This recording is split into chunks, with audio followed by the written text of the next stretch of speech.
We're talking to Miss Amanda Moriuchi, who is the CEO of AppIt. She's talking to us all about why you need to protect your IP, fortify your future. We're going to be diving in. Do you want blissful balance in your personal and professional life? Great.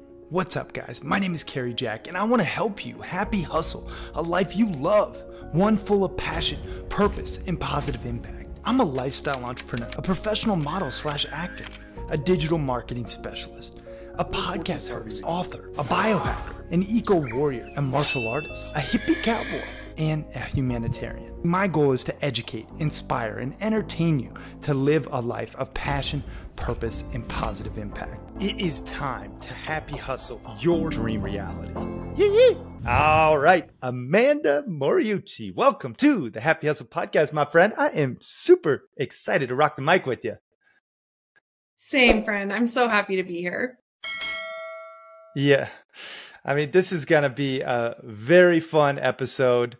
We have a lot to talk about. I mean, you are the CEO of AppIt, an award-winning Denver-based software development company, which is also an Inc. 5000 award-winning company. You are also just an amazing serial entrepreneur, a happy hustler at that, and really someone that I look to who's an expert in their field, especially a field dominated largely by men. What's the stat again about you? I want to make sure I get it right. I don't want to butcher it. You are, in terms of women-owned app companies, tell the happy hustlers what your award is in that regard. Yeah, so we are the #1 woman-owned app developer in the country, in the US. And then we're second rated in the world. So I'm really happy about that.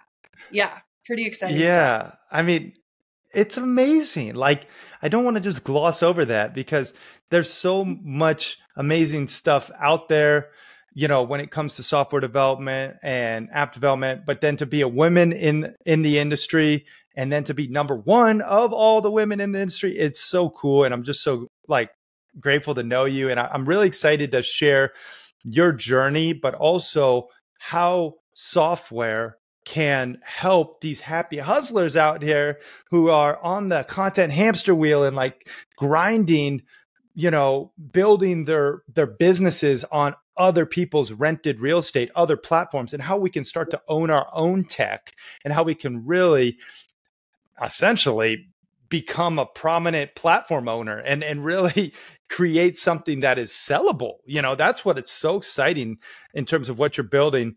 Before we get in all that good stuff, Amanda, what's something interesting about yourself that not too many people know? Goodness. I think one of my favorite things to talk about is I'm the proud mom of 3 boys. So for as much as I do with elevating women in my industry, I do joke around that my household is a good reminder that men are still a powerful force in the universe. So, yeah. That's amazing. Yeah, 3 boys, and I'm about to be a dad to a boy, so I've been leaning on you for some parenting insights, and it's like, yeah, it's going to be a great journey, and I can only imagine running like an Inc. 5000 business as well as running a household. You're like a superwoman. It's impressive. So anyway, before we kind of, go ahead.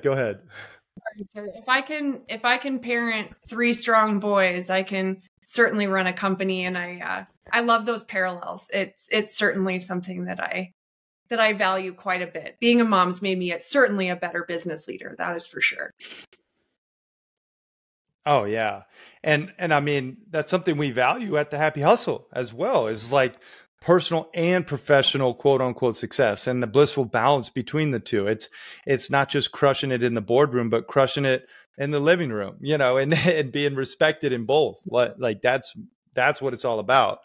I do want to get right into the meat and potatoes because this is something that's a hot topic, and it's something I personally experience, and it's the theft from AI and others online because I'm not protecting my IP.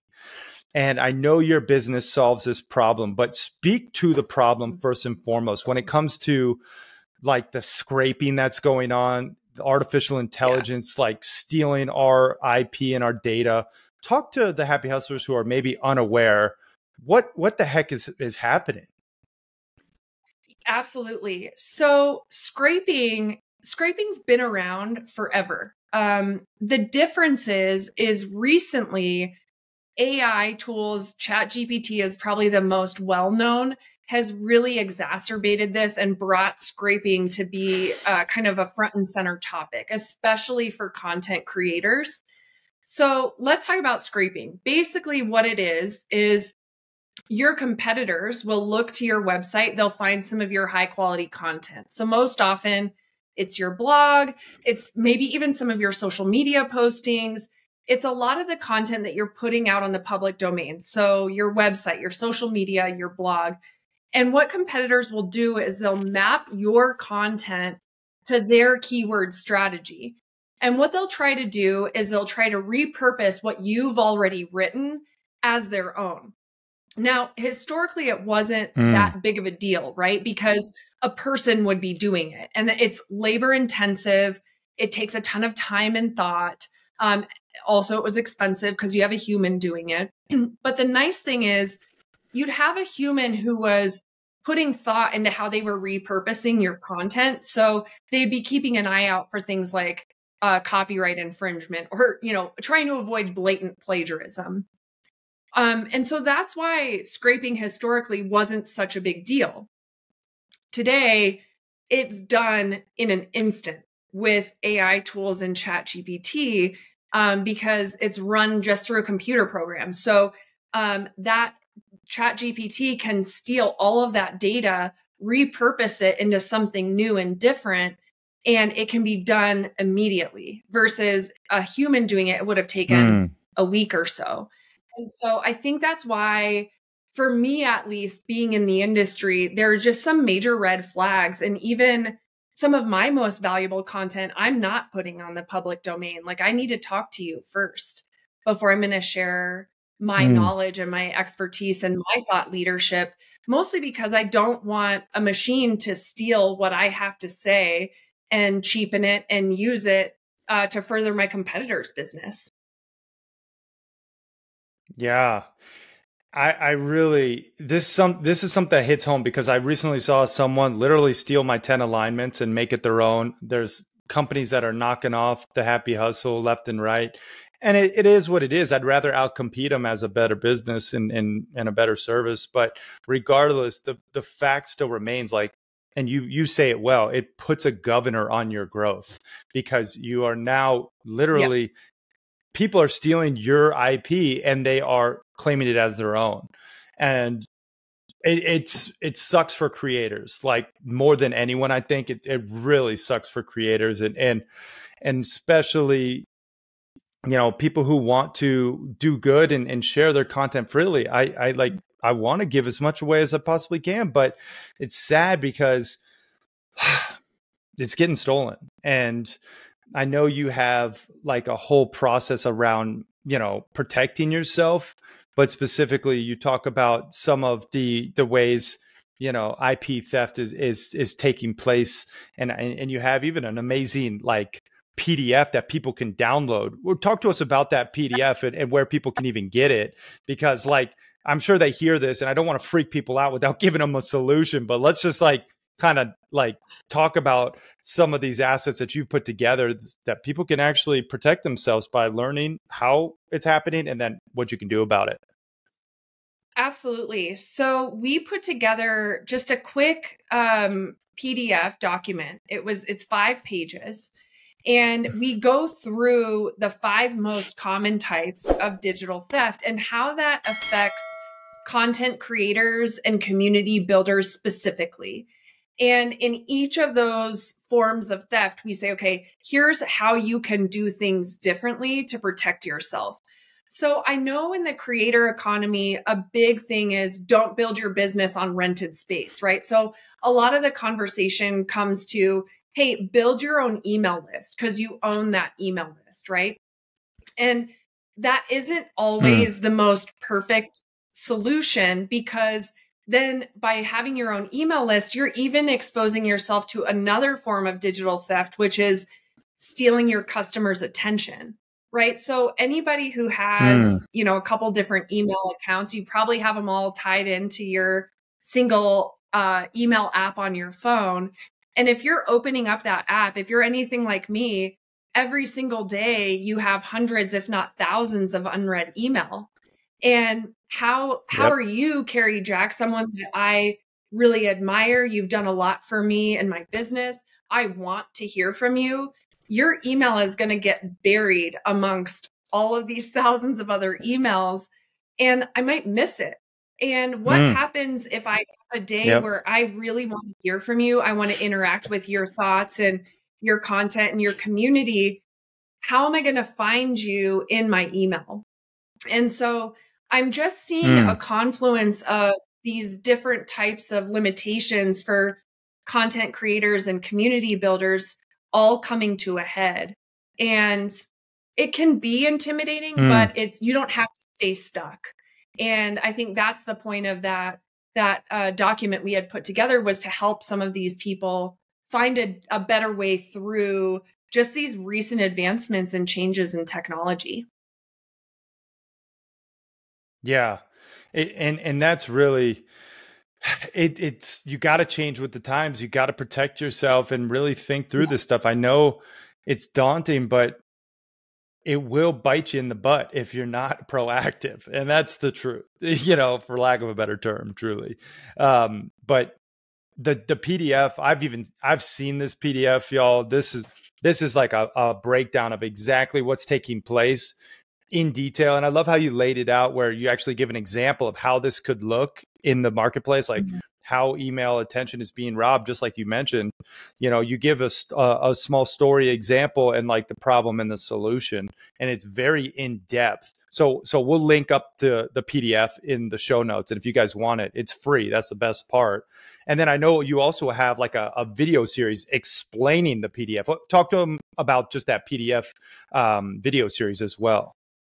Yeah. So I think we did 3 videos, and in the first video, we're just going into more detail. So we're explaining beyond what's in that PDF document.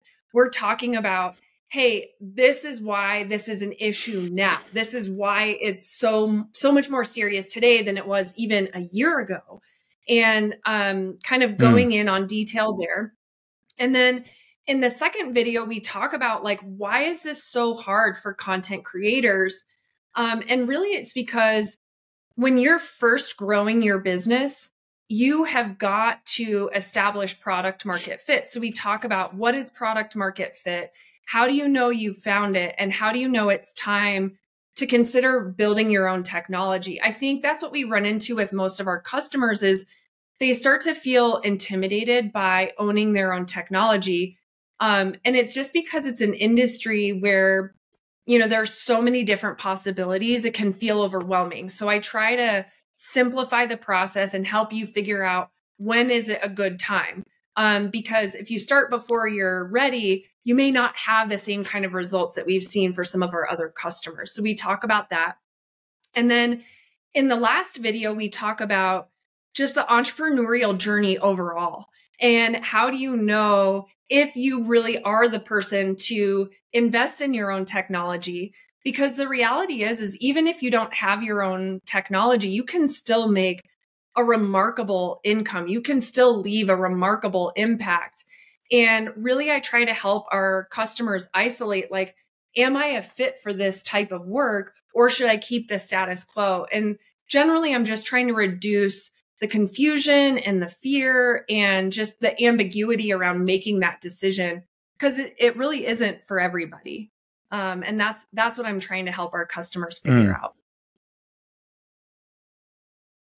Yeah. And that's something that you've even helped me figure out, because personally, I'll just speak to my journey. Like, I am putting content out there. I'm getting it stolen. It is a hamster wheel, right? Of nonstop. people don't even understand this. Like, you post on Instagram or LinkedIn or TikTok or whatever, and it's literally gone out of people's feeds in probably 3 seconds. Maybe, maybe they never see it, right? And these are people who actually want your content, but due to the ever-changing algorithms, like, your stuff's not getting seen. You're competing with ads. You're competing with other people's stuff. You're competing with sponsored posts. You're competing with so much out there. And it really like opened up my eyes to a whole new possibility of, okay, I can actually own my own tech. I can own my own platform, and I can build something that's sellable, truly sellable. Like, you're not going to sell your Instagram for most part. Like, I know some people can like transition to new ownership, but like, if you're the personal brand, it's like pretty hard to actually make that transition. But like, for you talked to me about how I could actually put all the Happy Hustle content into a single tech platform. It could be on the web. It's also app based as well. It's like, this is something that I don't think is super foreign. People understand apps, but a lot of people who build apps, they white label them, and for those people who don't understand white labeling, just explain that, if you would, just before I go any further. Yeah. So I think most people are probably familiar with Kajabi, right? So Kajabi is a learning platform that gives content creators the ability to put all of their content and their communities into that platform, but they have their own branded app.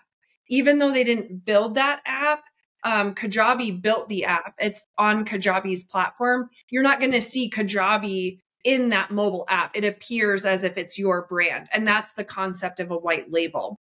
And so really, Kajabi's done a phenomenal job supporting content creators and community leaders in giving them something to start with, right? Because you can have your brand there. But that's different than owning your own technology, right? And so what we're doing differently is we're building you your own custom code. And I think that's where, on the surface, as far as apps are concerned, it's still like you're going to have your brand, whether it's your own technology or it's on a platform. But the difference is the ownership. So it's not just ownership of the code, it's ownership of your customers, and it's ownership of your content. And I think that's where there's a subtle but powerful difference is, even if you've built your app on Kajabi or LearnDash or Circle or Mighty Networks, and you've put your audience on that app, whatever platform you're on views your customers as their customers. And there's a conflict of interest there. And so we remove that conflict of interest, and we protect our clients by giving them full ownership of everything: content, technology, and their community. Yeah. I mean, I really think the best analogy, and I know you told me this, it just kind of, it clicked, is like, think about like renting a room in an apartment, right? That's what you're doing when you're white labeling, or when you're building something on someone else's platform. You're renting, right, real estate. And then what you're talking about doing through AppIt Ventures and the subsidiary Autonomous, right, your companies, is you are building a dream home for somebody, like custom build dream home that you own. And you could put a money tree in the front yard. You could put a massive swimming pool in the back, right? It's like you create it, and then you can have as many parties as you want, as many people who you want to come. There's no noise regulation. There's no outside neighbors to bug you because you own the property around you. And everyone who comes over is having a great time because they're there for a reason and they want to be there, and it's like, that clicked for me. And I hope it clicks for all the happy hustlers out there, because there's really, like, there's a level where you can get away with white labeling, and you can use these learning management, software systems and tools. But then there will be a point when you grow and you are going to need to own your own real estate and build your own dream home. And that's where Amanda comes in. Like you said, it's not for everybody, and it's not for someone just starting out, but for the select happy hustlers out there who have graduated from these other white label tools.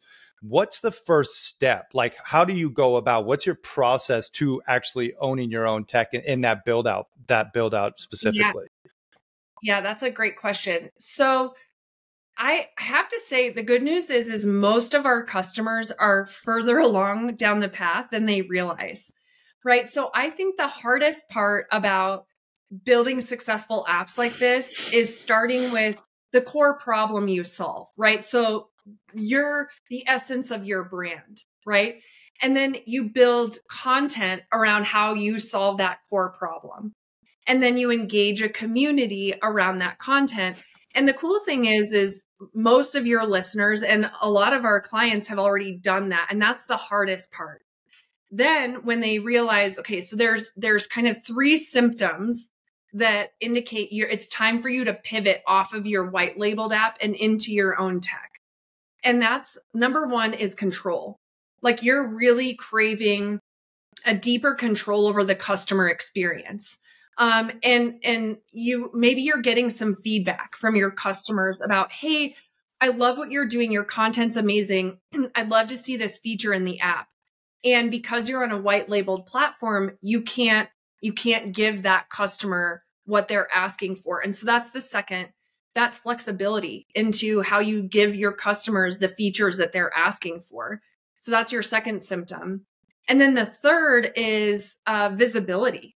So the thing that just boggles my mind for these content creators is the level of success that you guys have reached, not knowing, like not having the data around who are your most engaged members, what is your top performing content. And I don't know how you guys do it. I mean, constantly producing high quality content and hoping that it's hitting the right audience at the right time. And it's my hat off to that group of content creators that are able to engage their audience purely by guessing. And so usually if we're talking with customers, they're experiencing those 3 symptoms. And all we want to do is have a phone call. I want to hear about your business. I want to make sure those are your 3 symptoms. And then I want to answer your questions. In some of my other podcast interviews, I talk about bringing humanity to technology. And a big part of us making sure we're building you exactly what you need to serve your business is let's connect on a human level. Let me hear your story. What have you been doing? What are you working towards? What are your ultimate goals? And can I really take what you've built and 10x it, 20x it, 40x it, so you're getting the kind of value out of the time and money you're investing in building your own technology? Yeah, so well said. And I mean, I really like that you identified those key lever movers and the factors of which really a creator should think through: the control, the flexibility, and the visibility. If you're lacking in one or all 3 of those areas, like having a chat with Amanda and her team is 100% necessary, in my opinion, especially because you have proof. Like you have social proof. When you were telling me some of your clients and their success, I was like, what? They're doing what? Like you told me, tell them about that one. You don't have to name names if it's confidential, but she's doing like $1 million a month with her app, because she just I don't want to butcher it, but just explain that one client that you told me. And I know it's multiple, but like I think people really want to understand, like they need to understand the potential here. It's like not only is this person making like 10x what they were per month, but you also now have like a market valuation of 100x what it was, right? So just explain that case study just so people can understand. Yeah. So we're now up to 3 clients now where we picked them up, and when we started working with them, they were anywhere between like 2,000 to 5,000 already paid subscribers. Okay. So their monthly revenue was in the the 5-figure range. And then once they started working with us and then we launched their application, they're now in multiple 7 figures. So we just skipped over the 6-figure earning. We went from 5 to 7-figure earnings monthly. And that to me has been such a rush because I love seeing good people succeed like that. And so that's just the money in terms of monthly revenue. But then the other thing, from an entrepreneur's perspective, I've learned, I'm coming at it as an entrepreneur myself, building my own business. I always, I build a strong business because I want to do that. But you're always keeping an eye on your exit, right? Like I'm gonna eventually retire, and what's my exit plan? And that is one subtle difference I've learned between someone like me and someone like a content creator, because I don't know if it was ever, shared that it could be possible for you to exit a business, especially if you've started building your business as a personal brand. I always have kind of seen people be like, oh, well, it's just my brand. And that's not true. Your brand is an element of your business, and your business has value. And so when you bring in an asset such as your own custom technology, the multiple valuation on your business is 10x what you're earning, especially because you have recurring monthly revenue. And that is something that is a holy grail for large scale investors, strategic acquirers. And that's where you start to see entrepreneurs start thinking like, okay, I don't always have to be the personal brand. I can build the professional business. And now I have an asset that will either serve me in the long run, or I can sell and get a nice price for all of the effort that I've put in. Yeah, that's like music to my ears as a creator in the trenches myself, like getting a multiple on my monthly revenue and like having an exit.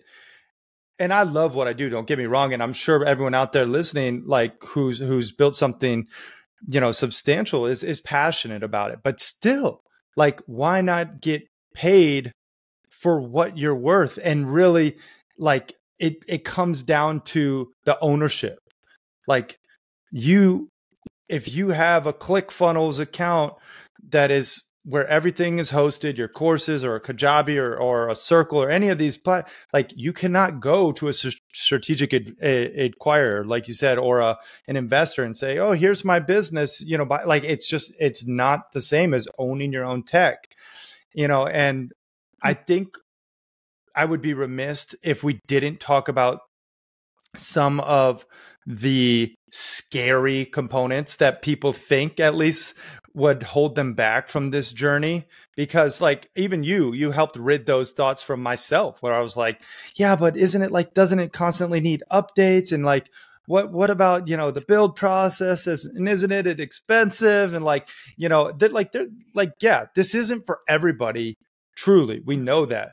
But for the right people, it is legit a no-brainer, and we went through all this for my own stuff. And I'm like, yeah, this makes so much sense. What are some of those like key objections that you might hear, and what would be your response to them? Yeah. So the biggest objection we hear is cost, right? Wow, that's really expensive. And it certainly is. I mean, to build an app, I think depending on what our customers are wanting to do, prices on the low end can range from 50,000 to on the high end to 200, 300,000. I mean, it's not a small investment. However, if you look at the results that we've gotten for our clients, I struggle because while on the one hand, I totally get it. I empathize as an entrepreneur myself. The idea of dropping 200 grand makes me want to throw up, right? However, if somebody came to me and said, hey, Amanda, if you spent, 200,000 for the ability to exit for, 100 million in 3 years, would that be worth it to you? And the answer is, yeah, absolutely. I mean, I'd spend 200 grand for $1 million, right? That's a good trade-off to me. Whoa. Apologies for interrupting your programming, but I have to tell you, the best investment you can make in yourself is one in which helps you acquire skills. You've probably heard people talk about, oh, just invest in yourself and you'll be successful. Yes, that's true to a degree, but you have to invest in skills that will ultimately help you achieve your desired results. And I think one of the best skills one can possess, be it an entrepreneur or an aspiring entrepreneur, is the sales sword. Really knowing how to sell, utilizing pressure-free persuasion, which will make you more money and more impact. Now, if you want to know how to sell more efficiently and effectively, I just launched a sales course called The Proven Roadmap Process to Selling Millions of Dollars and helping you to increase your conversions guarantee. And you can get access to this new sales course that The Happy Hustle is launching at thehappyhustle.com/sales. And if you act fast, you'll get it at the lowest price it'll ever be available, because we are launching it and we want to gain amazing testimonials and social proof to further share this knowledge. So if you act fast, you can get it at the lowest price it'll ever be. That's at thehappyhustle.com/sales. Now let's get back to this episode. And so I think when we reframe it that way, it shifts things a little bit. And then the other objection is kind of what you touched on. Isn't it hard? Like, don't you have to keep updating it, updating the technology? And on the one hand, yeah, you have to make some updates. Like I know, especially on iOS recently, our customers had to make updates where and anybody who has an iOS app knows, with all those app updates where you had to hit ask app not to track, like that's a minor update that we've had to make for our customers. But technology has matured. I mean, iPhone and Android have been around for nearly 20 years now. And so that technology's matured and you're not having to invest as much as you used to. And then I think the last one would be, honestly, Carrie, just fear. Like, are you going to screw me over? Right. And I think on that side, that one is always where I struggle a little bit, because I mean, I know myself, my customers know me. Coming from a smaller city, I'm like, listen, I don't want to run into you at a restaurant or at the grocery store. I don't want to be out with my family and feel ashamed that I'm running into you. Like I genuinely care about you as a person. I value the work that we do. And candidly, not everyone in my industry is like that. So I think that comes down to just being savvy in how you're selecting the partner to do this type of work for you. Yeah. Yeah. And you nailed it. I mean, like the investment that you make in you, in your business, literally, you'd be hard pressed to find returns like this in any industry, not Bitcoin or crypto, not NFTs, not stocks and bonds. Like, to think of the multiple that your clients are getting, it blows my mind.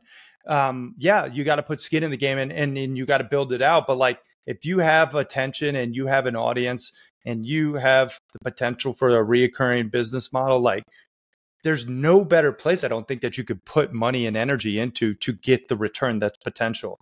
And, you know, like you said, the apps and the updates, you got to do that anyway with other devices. Like, you're going to update your WordPress website even, you know, and the integrity piece, like I can speak directly to your integrity and just how you operate as a human. Like, I haven't met anyone in this industry like you ever before in my life. And I was a tech entrepreneur, you know, it's like, you just operate different, and it's so refreshing to see you keep it real, you know. The one thing too, I just want to make a note of, like, you know, you have three, you mentioned, you know, real success stories right now for Autonomous, which is building these creator apps, but you've been building apps for businesses and companies and governments for decades, you know. So I just want to be clear, like, you've been in this game for a long time. This is just a new piece to the AppIt Ventures puzzle, correct? Absolutely. Yeah. I think one of my favorite stories is we built the first ever fully custom digital driver's license in the country. And I think that's probably one of my more proud moments as far as work's concerned, because we were so focused on security and user experience and making it simple for the citizens of Colorado to more easily and securely and conveniently update their driver's license and, show it to a police officer if you got pulled over. Not that I have ever gone through that.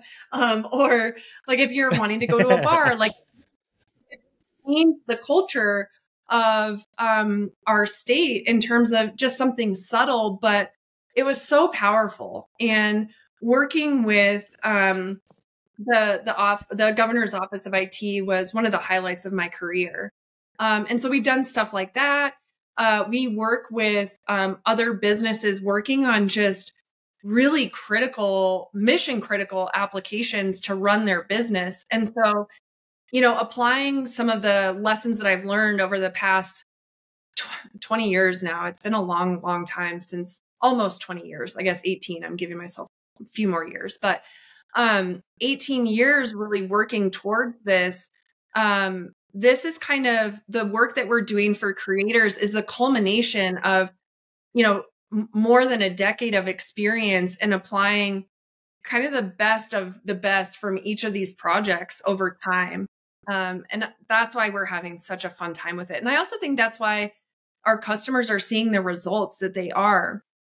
They already did the hard work, Carrie. Yeah. They've already established the problem they solved. They've already built that content. They've already found a following. That's hard. That is not easy work. And I have the privilege of just coming along and putting some structure around that puts a magnifying glass on the value that these creators are already providing. And we're magnifying that impact. And that's what gets me excited to do my work every day. Yeah. I love it. And, when you said this to me, I giggle inside because it's so true. It just kind of sums up your ethos too. It's like, I want to make good people rich, and that's literally what you're doing, because then those good people like literally just help more people, like you are literally making good people like, and a filthy rich. It's pretty awesome to see. And it's, and you're selective with who you work with for that reason. Like you're not working with just everybody, and it's important, that distinction. I think everyone out there, the happy hustlers, you should really get clear on like who you really, really, really want to serve, and really make sure that those are the people that you want to support, because unfortunately, you'll be unfulfilled if you don't clarify that, and they're the wrong type of people. So yeah, I really appreciate that about you. This has been freaking phenomenal. I'm really pumped. I know people out there are like, all right, I got to talk with Amanda and her team. Like, where could people go to even, like, if they did want to talk with your team? I know you do almost like a calculation call on what their potential business could be worth, and like how it could look. Like you actually get into the weeds. It's not just like, oh, we're going to like do a pitch. Like this is like, you actually give them real value on the call. Talk to them about that call and where people can go to even book one. Yeah. So if people want to just meet me, just to have a conversation, you can email me. Just send me an email. It's Amanda@AppItVentures.com. If you're not ready, listen, I get it's a hard ask to just hop on the phone because you don't know me all that well yet. So if you want to learn some more first, we built a page specifically for your listeners, Carrie. It's just appitVentures.com/FYF. And that stands for Fortify Your Future, right? So that's where you can download that PDF that we were talking about. You can watch those videos. And then once you've learned a little bit more, that's where you can book a project call. But if there's anyone who has immediate questions now, just shoot me a note. I'm a real human. I still manage my own email, so you can get me there. But yeah, I think really to learn more, go to appitventures.com/FYF. Love that. Yeah. And we'll link it all up in the show notes. And that was very generous. Like, that you even gave your email out, because yeah, this is a really dense topic. And, to fortify your future, truly, like you need to have this understanding of like what's possible, how you can own your own tech, how you can custom build your dream home rather than rent an apartment, for the rest of your business career. Like this is stuff that I know you're open to having conversations and really educating people. And if you're not ready yet for that conversation, I still urge you to fortify your future by learning those digital, theft, common, those common five, things that are taking place right now anyway, and ways that you can protect yourself. So there's multiple resources. We'll link it all up. Amanda, I do want to ask you a couple of my more traditional Happy Hustle questions, if I may. This is like what I like to call the Happy Hustle hacks. And I know you're big into health. First, do you have a Happy Hustle hack, maybe a tip, a tool, a tactic, something that you do that's a little unique in the health game that we can deem a Happy Hustle hack? I don't know, Carrie, I don't know if this is unique, but I really follow the like the 5 a.m. club. So when I get up at 5, I work out for 20 minutes. I journal or meditate, depending on how I'm feeling that day. And then I read for 20 minutes. And the days that I do that, my life is infinitely richer than the days that I don't. So, I know a lot of people are all about, that kind of morning routine, and it works for me. That 20 minutes, 20 minutes, 20 minutes. And it's something that I rely on quite a bit. Yeah, that's awesome. Definitely, as they say, the early bird gets the worm, so I appreciate that about you for sure. Let's talk about money. I see it as a tool. It's a frequency, right? It makes you more who you truly are. What would you say is a Happy Hustle hack when it comes to money? Maybe something you do to save or invest or spend wisely, like that we could deem a Happy Hustle hack. Yeah. So I actually learned this from a friend of mine. His name is Chris Felton, and he talked about tracking your personal cash flow. And so I, just like in my business, I track my personal cash flow. And at the end of each month, like I'll calculate it out. And if I have whatever surplus I have, I split that in half. So one half goes towards investing more into the business for me, and the other half is for fun. And so, I point that out because right now my business is my savings account. And I enjoy reinvesting back into my business, but I also need to make sure that I'm keeping some for myself as well. And so, planning that cash flow and splitting the surplus at the end of each month has been just a game changer for me. Yeah. Yeah, that's great advice. And also just having like a fun account. Like if you're just constantly saving and not like enjoying the fruits of your labor, like you're missing the boat. You're not happy hustling. So I just want to preface that, like smart saving, yes, but then also enjoying your fruits of your labor and giving yourself a budget to do so. Let's talk about spirituality. When it comes to, connecting to a higher power, like I just think it's so important to have faith in something bigger than yourself, not necessarily one religion or another. That's, to each their own. But what would you say is a way maybe that you are connected spiritually? Maybe as something you do, a Happy Hustle hack, will you, to connect to a higher power? Yeah, that's a great question. So, just being vulnerable for a moment, my spiritual journey, I've been kind of in the desert for the past little bit. I lost my dad a few years ago and just haven't really been on the same spiritual plane since then. And so I've been really present to how that healing process has been. And I think the thing that's coming to mind for me right now, Carrie, is when I was younger, my dad used to say, your higher power it's like the wind. You don't see it, but you feel it. And when it's there. And I think I've been reflecting on that quite a bit in my healing, is no matter where you're at in your spiritual journey, whether you are connecting or not, I think the hack is just acknowledging that you are where you're supposed to be in this moment for a purpose, and to find peace in that. And when you submit to a higher power, there is rest there and there's power. And when you're ready, you'll get there. I think for me, because I'm an achiever, I just had so much judgment on myself around, I need to be this way. I need to be living my spiritual life a certain way. And recently I've just really found peace in that I am where I'm supposed to be for a reason. And the story will present itself in due time. So that's not necessarily a hack, but I think it's just because I'm in that phase of when the Polaroid hasn't quite become clear yet. So I'll have to keep you posted. Yeah. On how That's,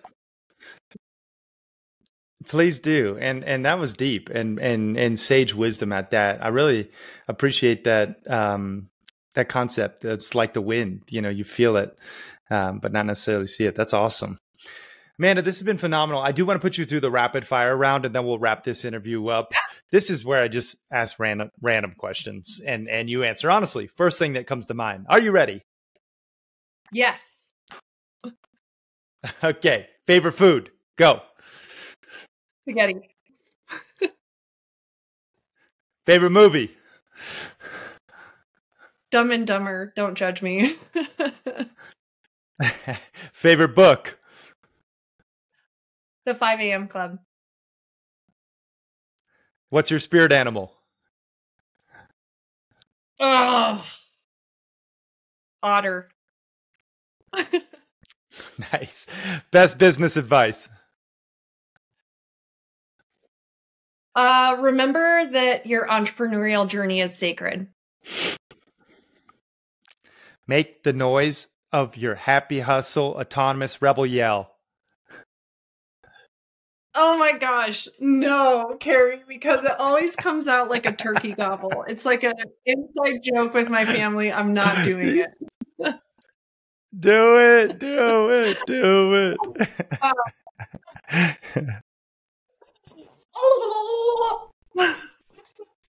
Yeah.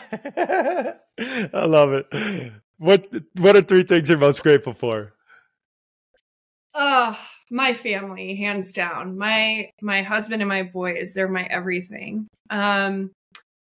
Number 2 would be just the chance to serve the way I am in my business. And the third would be the way that this entrepreneurial journey has broken me wide open, and the humility and the internal peace it's given me. Love that. And if you had a billboard for the world to see with your last piece of content on it, what's that billboard read? Don't take yourself so seriously. Boom. Crush that rapid fire round. And Amanda, I just want to take a moment to acknowledge you for sharing your love, your light, your wisdom. I'm just so grateful for you and what you're doing in the world to really protect people and creators and business owners and entrepreneurs and people who are working so hard to spread their message, but only to get it stolen. Like, you are literally saving people's trajectories. And it's powerful. I'm grateful to be a part of it and collaborate with you. And I'm just, I'm honored to know you. So thank you again. Likewise, friend. Thank you. You're an inspiration. I appreciate you so much. Yeah, man, this is amazing. I hope everyone really takes Amanda up on these resources. We'll link them all up in the show notes, but highly, highly, highly recommend, just getting into the mindset to fortify your future. Download the PDF and really take this stuff seriously. Just if we can encapsulate everything we talked about, what would you say to everyone with a strong, battle cry almost of putting a bow on all the things AppIt and autonomous? I would say you've done the hard work. Now is your time to reward yourself and really look to how you're going to expand in the future. Now's your time. Kind of stop worrying about making other platforms rich and bowing to the algorithms. Take care of you. Because you've already done the hard work. Oh, I love that. And final question, Amanda, what does happy hustling mean to you? Well, you taught me this, Carrie. It's about really leading a balanced life and making sure that I'm paying attention to every section of my life, that um, a rich life is going to have each of those areas that are in perfect balance. And when I do that, that's where I'm really in my best place to leave the best impact. So I owe you that for teaching me that, Carrie. That's been life-changing. So thank you. Oh, I love to hear that. Amanda, you rock. Thanks so much, everyone, for watching and listening. We are out. Peace and love, everyone.